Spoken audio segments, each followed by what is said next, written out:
Hello everyone, आप सभी का बहुत बहुत स्वागत है।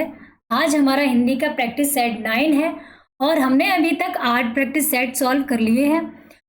आपको इन 8 प्रैक्टिस सेट सॉल्व करके अपनी तैयारी का एक अंदाजा हो गया होगा कि आपको किस चैप्टर में क्या प्रॉब्लम आ रही है या हमको कितने चैप्टर्स तैयार हो गए हैं, किन किन प्रश्नों को हम अच्छी तरीके से सॉल्व कर लेते हैं और किस में अटक जाते हैं। हिंदी को बहुत ज़्यादा लोग इजी समझ लेते हैं, इस पर ज़्यादा ध्यान नहीं देते कि अब ये तो हमें आता ही है, तभी आपके नंबर कट जाएंगे। यदि आप अच्छी तरीके से हर चैप्टर को बहुत ध्यान से पढ़ेंगे तो आपके परीक्षा में ज़्यादा से ज़्यादा नंबर आएंगे, फुल नंबर आएंगे। हिंदी में एक ऐसा सब्जेक्ट है जिसमें आपके अगर आपका 30 नंबर का है तो 30 में से 30 नंबर आ जाएंगे। इसलिए आपको बहुत अच्छी तरीके से इस पर ध्यान देना है और सारे प्रैक्टिस सेट बहुत अच्छी तरीके से आपको सॉल्व करने हैं। चलिए स्टार्ट करते हैं और आप आंसर भी करते रहिए, इससे आपको एक आइडिया लग जाए और कुछ भी इसमें आपको महत्वपूर्ण लगे जो आपने पढ़ा ना हो वो उसको नोट भी साथ के साथ करते रहें, तो एग्ज़ाम से पहले उसको आप रिवाइज कर लेंगे कि हमें ये चीज़ नहीं आती थी और हमने इसको नोट की तरह लिख लिया। जब पॉइंट्स वाइज आपके नोट्स बन जाएंगे तो आप एक बार में उसको रिवाइज कर लेंगे। तो चलिए पढ़ते हैं पहला प्रश्न। निम्नलिखित में से कौन सा व्याकरण शिक्षण को प्रभावशाली तरीके से पढ़ने के बारे में सही नहीं है? वास्तविक संप्रेषण प्रस्तुत करना, व्याकरण के प्रासंगिक नियम प्रस्तुत करना, संप्रेषण के अभ्यास के अवसर देना, व्याकरण को उसके नियम कंठस्थ करके सीखना। तो इसमें बोला है कि व्याकरण शिक्षण को प्रभावशाली तरीके से पढ़ाने के बारे में कौन सा सही नहीं है। संप्रेषण का मीन्स पता होना चाहिए, इसको इंग्लिश में कहते हैं कम्युनिकेशन। कम्युनिकेशन, इसे संप्रेषण को जब हमने अपने विचारों का आदान प्रदान कर पाए उसी को संप्रेषण कहते हैं। हम अपनी बात को कहें और दूसरे की समझ में आ जाए, वही संप्रेषण है। तो वास्तविक संप्रेषण प्रस्तुत करना बिल्कुल सही है। व्याकरण के प्रासंगिक नियम प्रस्तुत करना, जब व्याकरण पढ़ रहे हैं, ग्रामर पढ़ रहे हैं तो उसके नियम तो हमें आने ही चाहिए, यहाँ व्याकरण शिक्षण की ही बात है।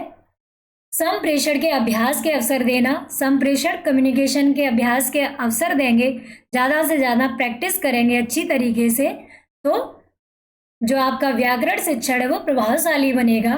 अगला है व्याकरण को उसके नियम कंठस्थ करके सीखना। जहाँ भी कंठस्थ शब्द आ जाए, कंठस्थ तो आपको करना ही नहीं है, रट्टा नहीं मारना है, रट्टा नहीं मारना है बेटा, ये आपको ध्यान रखना है। कहीं भी पेडागोजी में कोई भी प्रश्न ऐसा आ जाए जहाँ कंठस्थ वर्ड लगा हो, कंठस्थ करना है तो रट्टा तो बिल्कुल मारना ही नहीं है। जो हमारी शिक्षा नीति है उसमें भी रट्टा मारने पर फोकस नहीं किया गया, रट्टा मारने को, कंठस्थ करने को गलत बताया गया। हमें समझ के पढ़ना चाहिए। तो आपका जो राइट आंसर है वो है व्याकरण उसके नियम कंठस्थ करा के सीखना, यानी कि यही तो गलत है, सही नहीं है। तो आपका जो ऑप्शन है डी, व्याकरण को उसके नियम कंठस्थ करके सीखना। अगर कंठस्थ करके सीखेंगे तो नहीं सीख पाएंगे। जैसे हमने संज्ञा की परिभाषा पढ़ी कि हमने रट ली, किसी वस्तु, व्यक्ति या स्थान के नाम को संज्ञा कहते हैं और उसका प्रयोग हमने नहीं किया, केवल रट लिया, तो उसका कोई महत्व नहीं रहेगा। अगर हम प्रयोग करेंगे कि किसी का नाम ले दें तो वही संज्ञा है, चाहे वो स्थान का नाम चाहे किसी का नाम हो। तो इससे आप अच्छी तरीके से समझ पाएंगे। चलिए आगे बढ़ते हैं। भाषा सीखना किससे संबंधित है? कौशल, उत्पाद, अर्जन, प्रक्रिया। कौशल होता है स्किल, कुछ वर्ड होते हैं हमें इस इंग्लिश में अच्छी तरीके से समझ आ जाते हैं और हिंदी में नहीं आते।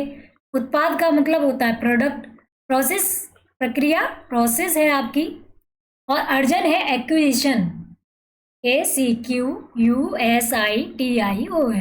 एक्विजिशन।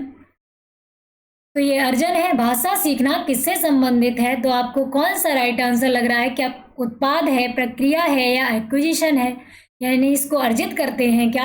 तो भाषा एक कौशल है, स्किल है। भाषा के कौशल मैंने बताए थे, आपको याद होंगे। कितने हैं भाषा के कौशल? 4।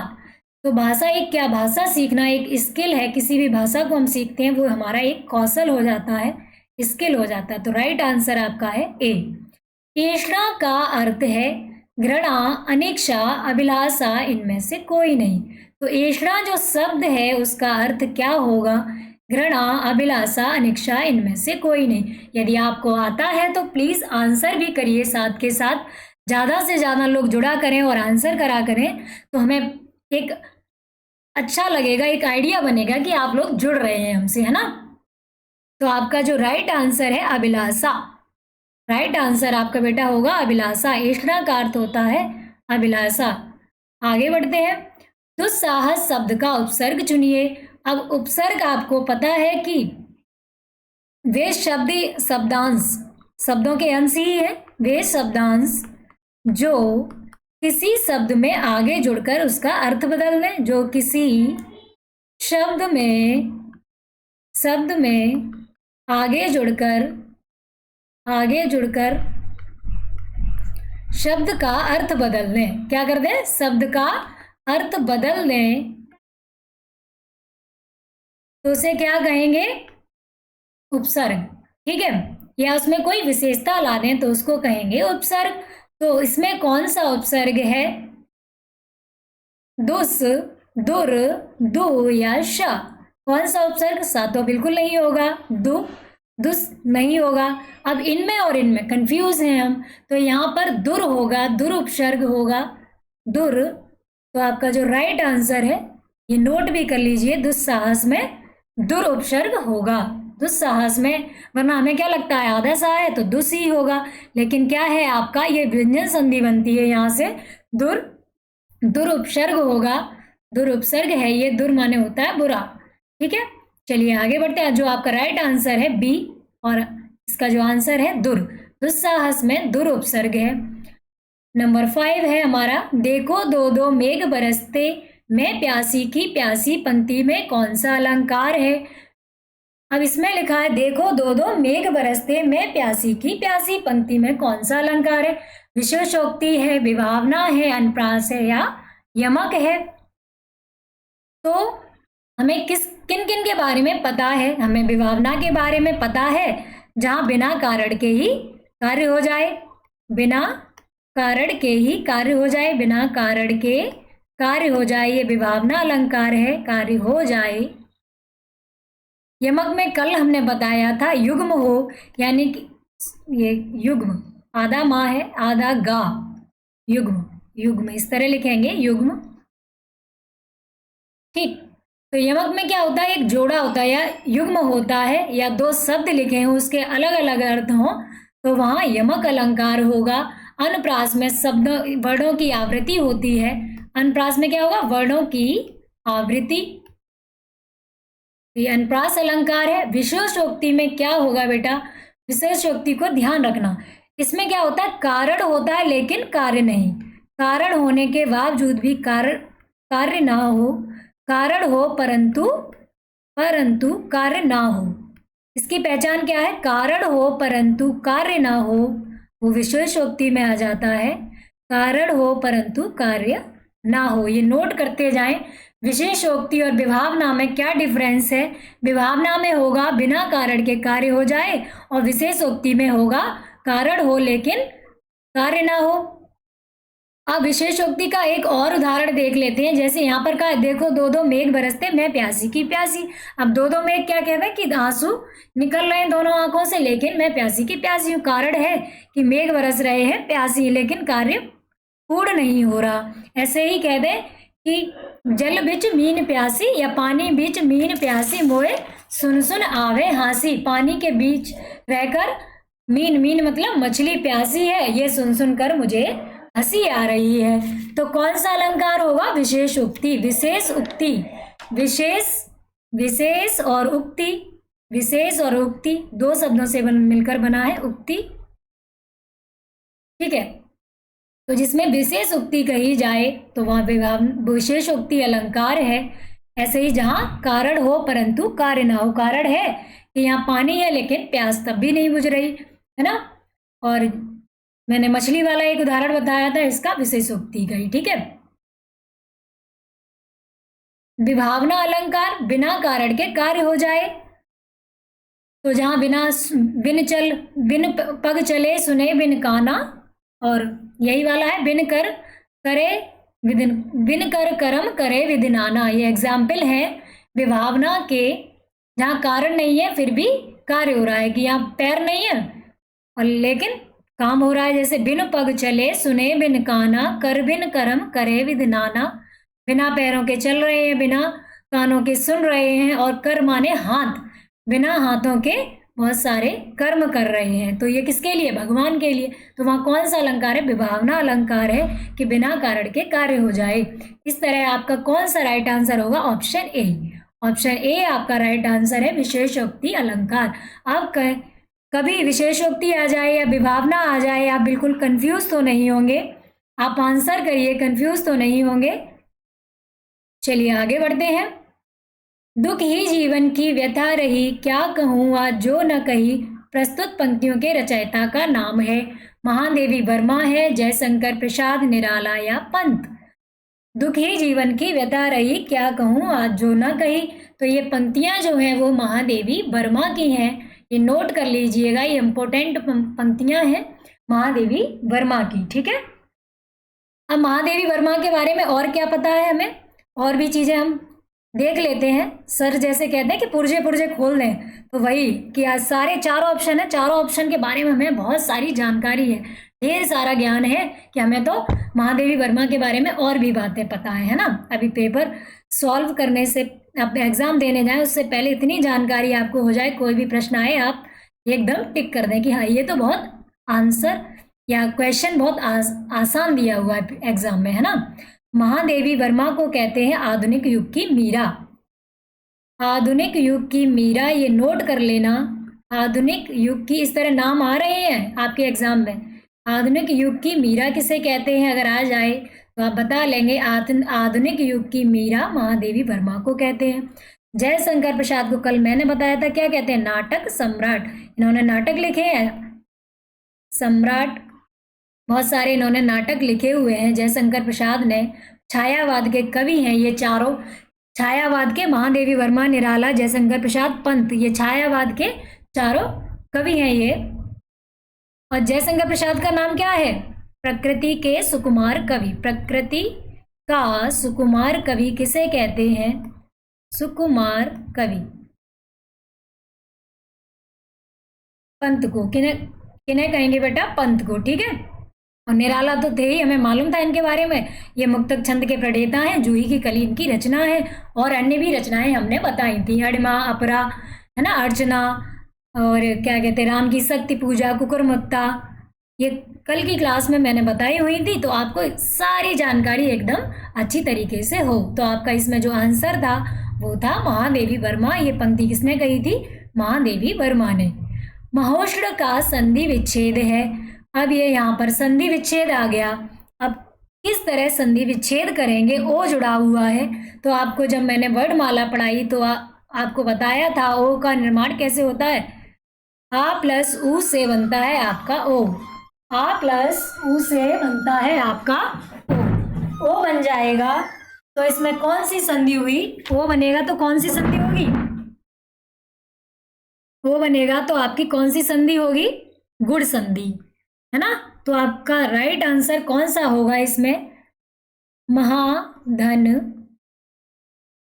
ये दोनों, एक महोष्ण है या महाउष्ण है ना।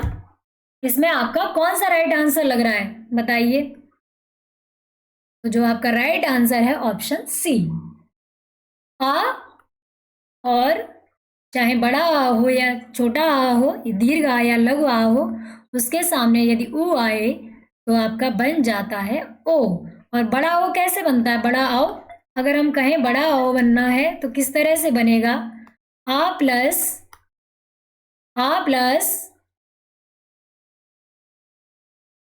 ओ, छोटा ओ बन जाएगा आपका बड़ा ओ। ठीक है, तो आपका जो राइट आंसर था महोष्ण, आपका जो राइट आंसर था बेटा।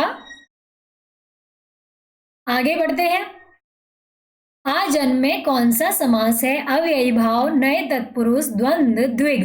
ये थोड़ा फॉन्ट का गड़बड़ है इसमें, इस तरह इसलिए ऐसा लिखा हुआ है। ठीक है, आ जन्म में कौन सा समास है? अव्ययी भाव, नए तत्पुरुष, द्वंद्व या द्विग।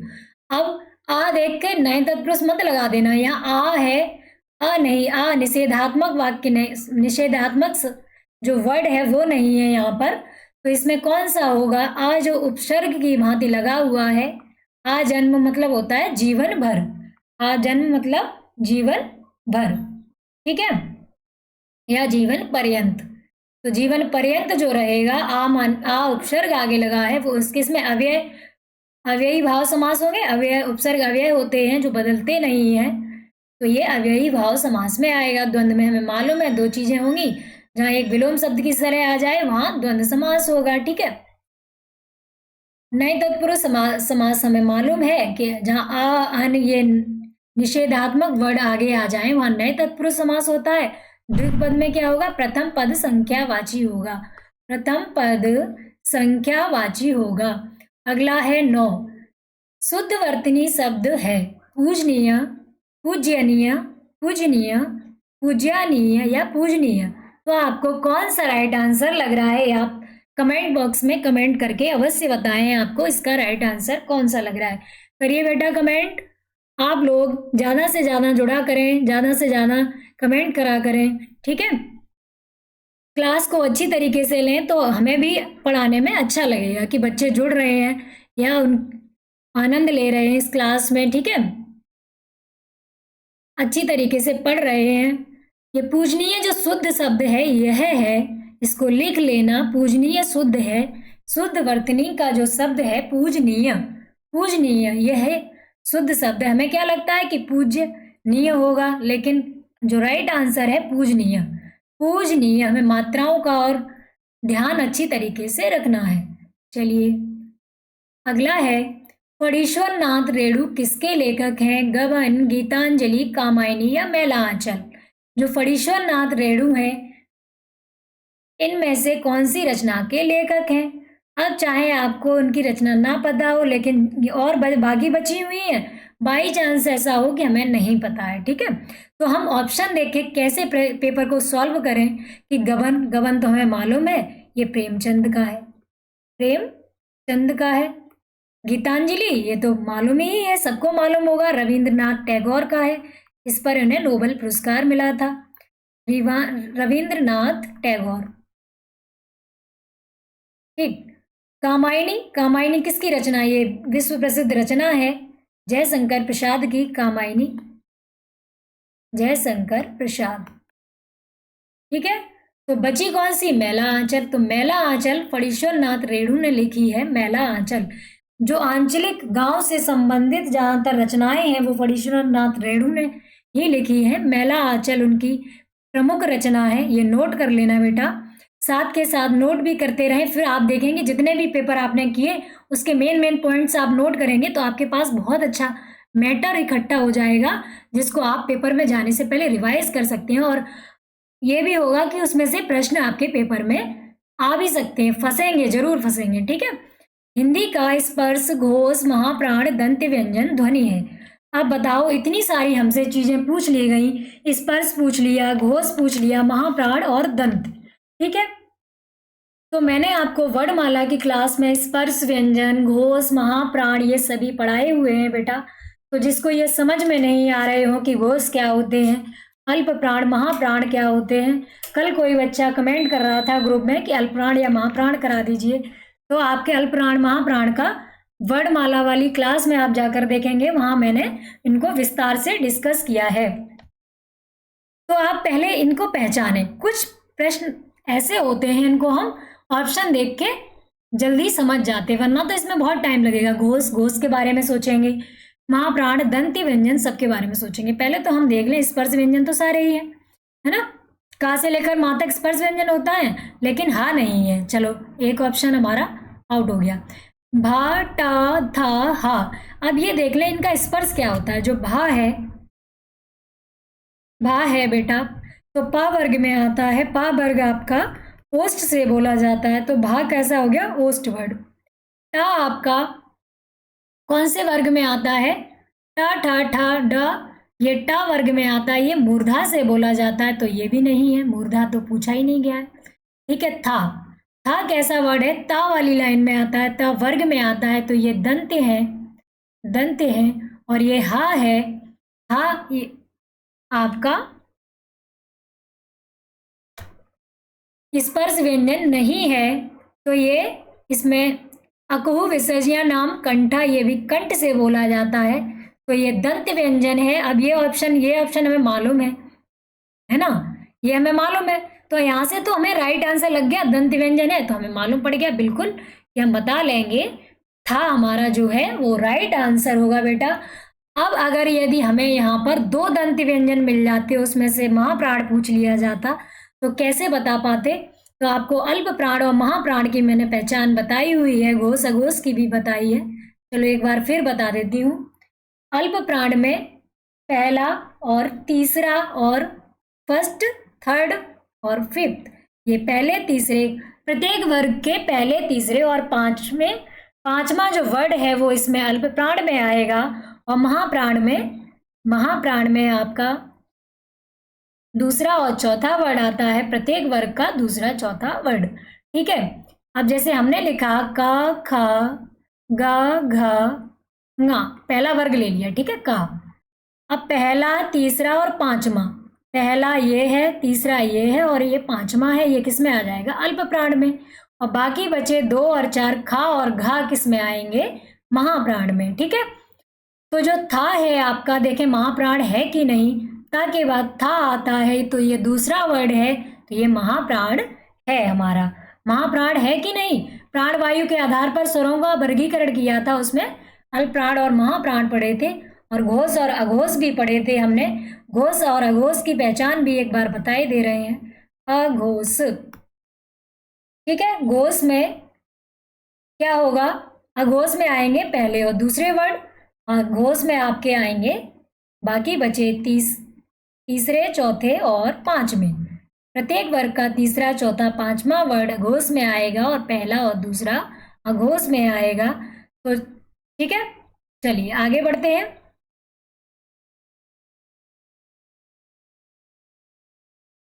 वृक्ष का विलोम शब्द है पिक्शल, चिक्कड़, स्नेग्ध या सरस। पिक्शल, चिक्कड़, स्नेग्ध या सरस। वृक्ष माने होता है कठोर, और स्निग्ध माने, ठीक, तो ये आपका जो राइट आंसर होगा इसका सी, स्निग्ध होगा। एक भारतीय आत्मा किसे कहा जाता है, आपका 13वां प्रश्न है, एक भारतीय आत्मा किसे कहा जाता है।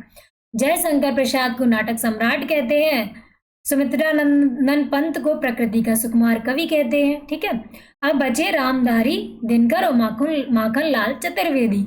माखन लाल चतुर्वेदी जो है, माखन लाल चतुर्वेदी, ये आपका राइट आंसर होगा। एक भारतीय आत्मा इन्हें कहा जाता है। रामधारी सिंह दिनकर, इनकी जो प्रमुख रचना है वो है उर्वशी, इनके बारे में भी पढ़ लें। उर्वशी, इन्हें ज्ञानपीठ पुरस्कार मिला था इस रचना पर 1972 में, और आज इनकी पुण्य जयंती है, शायद पुण्यतिथि है, ऐसा ही कुछ इनका दिन है, रामधारी सिंह दिनकर का। उर्वशी 1972 में ज्ञानपीठ पुरस्कार मिला था उर्वशी रचना पर, और इनकी एक प्रमुख रचना और है, काफी है इनकी, तो रश्मिरथी। रश्मिरथी किसकी रचना है, तो आप बता लेंगे, रामधारी सिंह दिनकर की। उर्वशी, रश्मिरथी किसकी रचना है, रामधारी सिंह दिनकर की। अब सुमित्रानंदन पंत के बारे में पता है।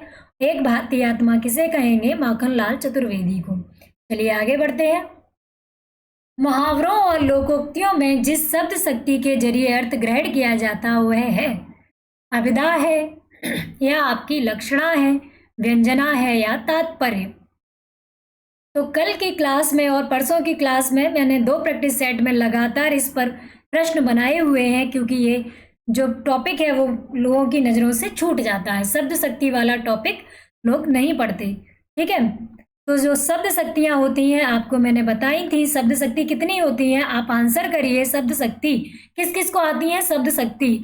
अच्छा, कमेंट बॉक्स में सभी लोग बताएं किस किस को आती है शब्द शक्ति।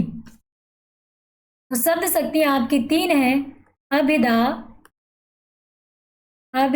लक्षणा और व्यंजना। अभिधा, लक्षणा, व्यंजना, आपकी 3 शब्द शक्ति हैं, अभिधा, लक्षणा और व्यंजना। ठीक है, अब इसमें पूछा है मुहावरे और लोकोक्तियों में जिस शब्द शक्ति के जरिए अर्थ ग्रहण किया जाता है। अब जिसने लास्ट जो लास्ट मैंने प्रैक्टिस सेट कराए वो सॉल्व किए होंगे तो तुरंत आंसर कर रहे होंगे कि मुहावरे वगैरह जिसमें कहते हैं, मैंने एक मुहावरा भी बताया था 7 के 7 9 2 11 होना, ये भी बताया था। और भी जितने भी मुहावरे और लोकोक्तियाँ आती हैं वो लक्षणा पर आधारित हो, लक्षणा से ही उसमें शब्द शक्ति होती है, वो लक्षणा होती है। ठीक है, अभिधा में क्या होगा, सीधा जो भी वाक्य बना होगा वो अभिधा में होगा। लक्षणाम, जब अभिधा से अर्थ समझ में ना आए तो लक्षणा हो जाता है। लक्षणा जैसे मुहावरे और लोकोक्तियां की सीधी बात ना कहकर हम मुहावरे या लोकोक्तियों में कह दें तो वहां लक्षणा शब्द शक्ति होती है। जैसे कह दें ईद का चांद होना, तो डायरेक्ट नहीं कहा, अब जिससे हम कह रहे हैं उसकी समझ में आ गया होगा कि ईद का चांद होना जैसे काफी दिनों बाद दिखाई देना, तो ये लक्षणा शब्द शक्ति में आता है।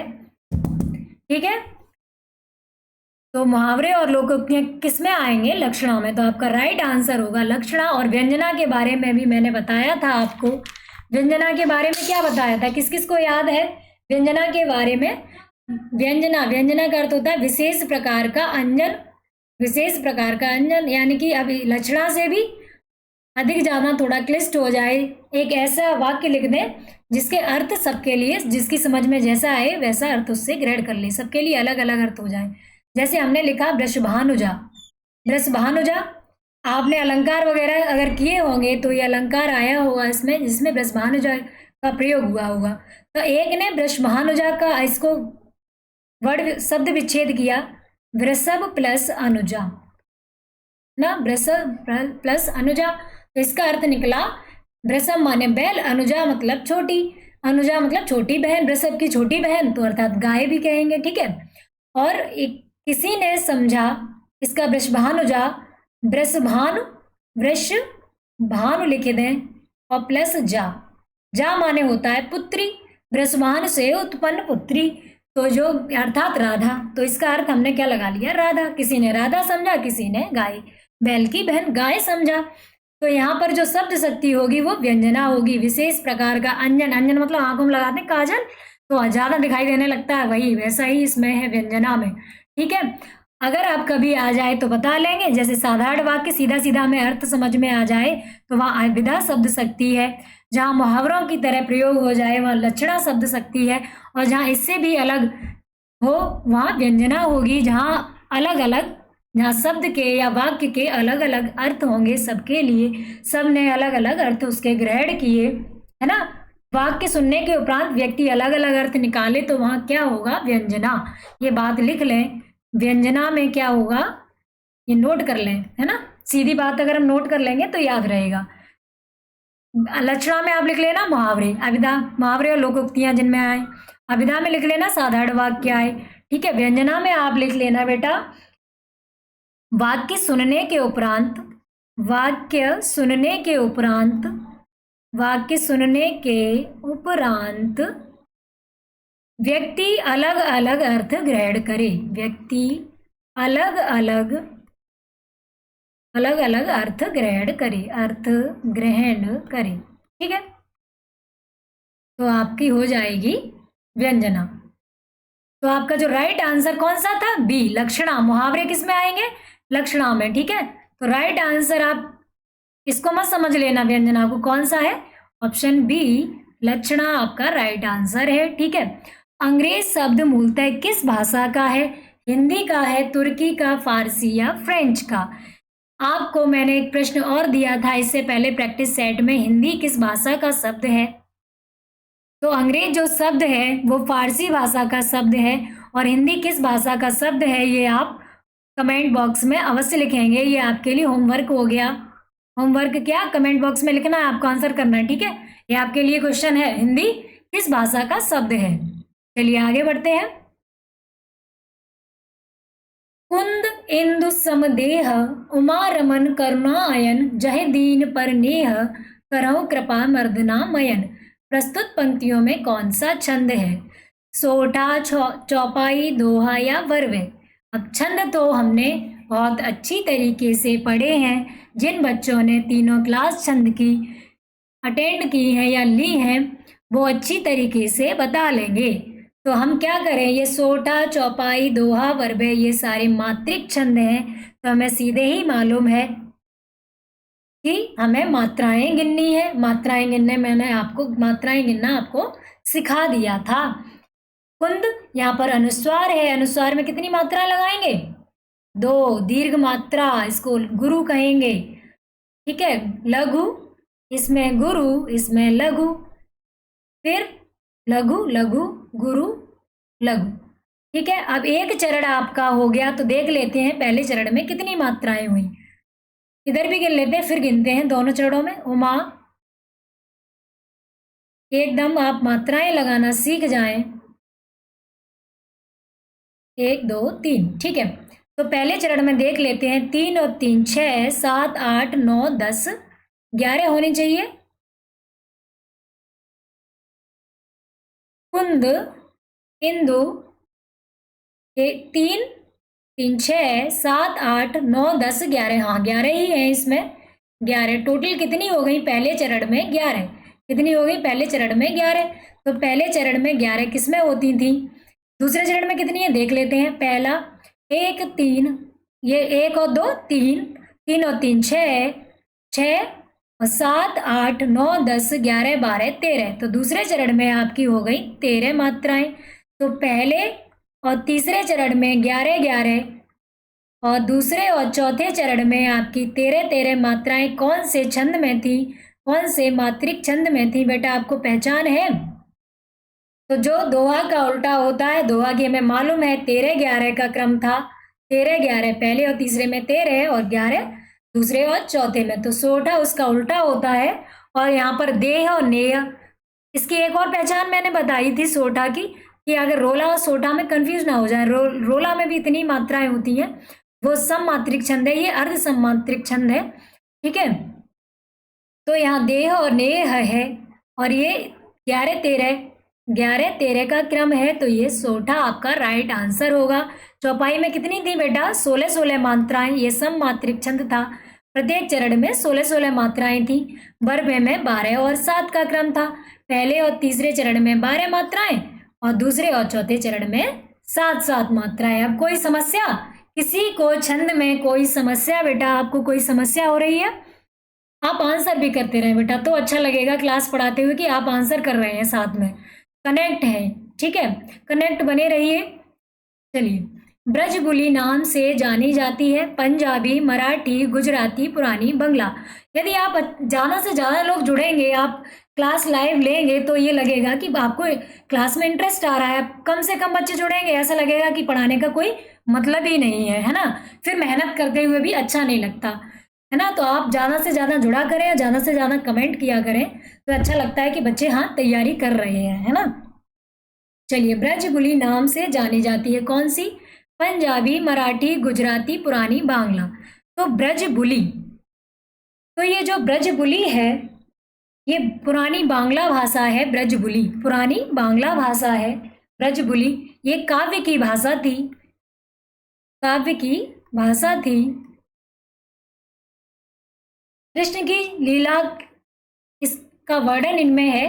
कृष्ण की लीला भरे लीलाओं के इनमें वर्णन है। कृष्ण की लीलाएं इनमें लिखी जाती थी ब्रजबुली में, कृष्ण की लीलाएं। ठीक है, इतनी बात नोट कर लीजिए। जो ब्रजबुली है, ये ना पंजाबी है, ना गुजराती, ना मराठी, ये पुरानी बांग्ला है। इसमें काव्य की ये भाषा थी ब्रजबुली। अब ऐसा मत समझना ब्रजबुली यानी ब्रज की बोली, लेकिन ये ब्रजबुली, ध्यान रखना इस वर्ड को, ब्रजबुली। ब्रजबुली ये काव्य की भाषा थी, पुरानी बांग्ला थी। कृष्ण की लीलाएं इसमें लिखी जाती थी। ठीक है, इसमें कोई समस्या? चलिए आगे बढ़ते हैं। मौखिक भाषा शिक्षण की प्रत्यक्ष विधियों में कौन सी विधि अप्रासंगिक है? अगर मौखिक भाषा शिक्षण कराएंगे तो प्रत्यक्ष जो सामने हो, तो जो मेन विधियां हैं वो कौन सी होंगी? मौखिक भाषा शिक्षण, मौखिक क्या होता है? ओरली आप किसी को बात बता रहे हो, समझा रहे हो, लिख नहीं रहे हो, है ना। तो वार्तालाप, हाँ ये है। भाषण भी है मौखिक भाषा शिक्षण में। अब इन्हें रोल प्ले करके बहुत सारी चीजें सिखा सकते हैं आप बच्चों को, तो ये भी मौखिक भाषा शिक्षण में आएगा। बच्चे नाटक या कोई भी कहानी वगैरह का मंचन कर दिया जाए तो वो देख के समझ रहे हैं, है ना। जो गद्य शिक्षण होगा, आप गद्य शिक्षण कराएंगे तो उसमें लिखना भी सिखाएंगे, है ना। तो ये नहीं होगा, तो आपका जो राइट आंसर है वो है सी, अप्रासंगिक माने होता है नहीं हो, जो नहीं हो, जो चलन में ना हो, वो है आपका राइट आंसर गद्य शिक्षण। ये पेडागोजी से संबंधित प्रश्न है। चलिए आगे बढ़ते हैं। गद्य की नाटक विधा का प्राण तत्व क्या है? गद्य की विधाएं होती हैं, गद्य की विधाएं होती हैं, गद्य की विधाएं। अब ये क्या आ गया? विधा। तो गद्य की विधाएं होती हैं, जैसे गद्य, गद्य होता है कहानी की तरह, काव्य होता है, पद्य होता है जिसमें कविताएं जो गाकर लिखा जाए, मतलब गाकर पढ़ा जाए, वो पद्य है। और गद्य है साधारण। इसमें क्या आएंगे? कहानी, नाटक, निबंध, ये गद्य की विधाएं ही तो होंगी। कहानी, नाटक, निबंध, डायरी, डायरी भी लिखते हैं लोग, एकांकी लिखते हैं, एकांकी। इस तरह की विधाएं हैं, और भी काफी विधाएं, रिपोर्टाज, रिपोर्टाज, पत्र, ये सब गद्य की विधाएं हैं, गद्य की। तो इनमें गद्य की नाटक विधा है, जो नाटक है उसमें उसका प्राण तत्व क्या है? तो नाटक के ये सारे प्राण तत्व, नाटक के तत्व ही हैं ये सारे।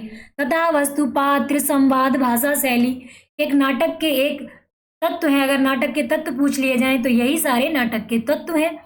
कथा, वस्तु, संवाद, पात्र, भाषा, शैली, देश, काल और वातावरण, ये सभी नाटक के प्राण तत्व होते हैं। प्राण तत्व मतलब मेन कौन सा है इसमें? तो जो मेन है वो राइट आंसर है कथा, वस्तु। अगर यहाँ अभिनय होता तो वो भी महत्वपूर्ण था, लेकिन यहाँ अभिनय नहीं है, तो ये आपका जो सही राइट आंसर होगा कथा, वस्तु। यानी कि उसकी इस तरह कथा लिखी जाएगी कि उसका मंचन कर दिया जाए। नाटक में बहुत बड़ा नहीं लिखा जाता, तो मंचन ही नहीं हो पाएगा। कहानी उपन्यास की तरह बड़ा कर दो, फिर मंचन करने में परेशानी आए। तो जो कथा वस्तु होती है वो नाटक का प्राण तत्व है। ठीक है, तो आपका राइट आंसर है ए। चलिए आगे बढ़ते हैं। भारत के संविधान की किस अनुसूची में मान्यता प्राप्त भारतीय भाषाओं का उल्लेख है? तो पहले तो हमें पता हो भारत, हमारा जो भारतीय संविधान है, हमारा जो संविधान है उसमें कितनी अनुसूचियां हैं? तो 12 अनुसूचियां हैं। उनमें से कौन सी अनुसूची में हमारी भाषाओं का उल्लेख है? तो 8वीं अनुसूची में भाषाओं का उल्लेख है। ये मैंने आपको बताया भी होगा, इससे संबंधित प्रश्न रखा भी है पुराने प्रैक्टिस सेट में। ठीक है, तो 8वीं अनुसूची में हमें ये मिलेंगे हमारी जो भाषाओं का उल्लेख है। और कितनी भाषाओं का उल्लेख है संविधान में? आपकी 22 भाषाओं का उल्लेख है। भारतीय संविधान में 22 भाषाओं का उल्लेख है। ठीक है, चलिए आगे बढ़ते हैं। यह प्रेम को पंथ कराल महा के लिए सही लोकोक्ति है। यह प्रेम को पंथ कराल महा, ठीक है, इतना ये पंक्ति लिखी हुई है, यह प्रेम को पंथ कराल महा। प्रेम को पंथ यानी कि जो प्रेम का रास्ता है वो बहुत ही कठिन होता है। कराल महा, कराल माने होता है कठिन। ठीक है, बहुत ही कठिन होता है। इसमें आगे लोकोक्ति क्या होगी? ये पूरी एक सुक्ति भी मतलब पंक्ति भी बन जाती है, किसी काव्य में भी है। यह प्रेम को पंथ कराल महा, तलवार की धार पर धावनो है। तलवार की धार पर धावना मतलब कोई कठिन कार्य करना। अर नहीं सो ना तो बढ़ावते हैं, ये नहीं होगा आपका। तलवार की धार पर धावनो है, ये आपका जो राइट आंसर है। दुखदाई और घोर सतावनो है, मन ही मन में और भावनो है, तो इनमें से ये कोई नहीं है। तलवार की धार पर धावनो ही क्या है? कठिन कार्य है, कठिन कठिन कार्य। तलवार की धार पर चलना कैसा कार्य होगा? कठिन कार्य।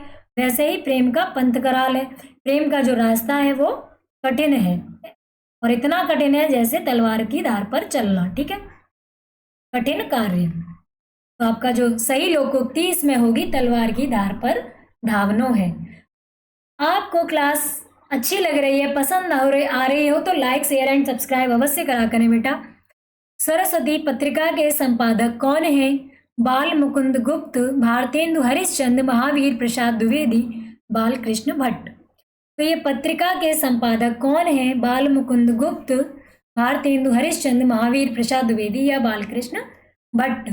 तो बालकृष्ण भट्ट की कल आपने पढ़ी थी हिंदी प्रदीप। महावीर प्रसाद द्विवेदी की जो पत्रिका है सरस्वती, ये बहुत ही इंपॉर्टेंट पत्रिका है।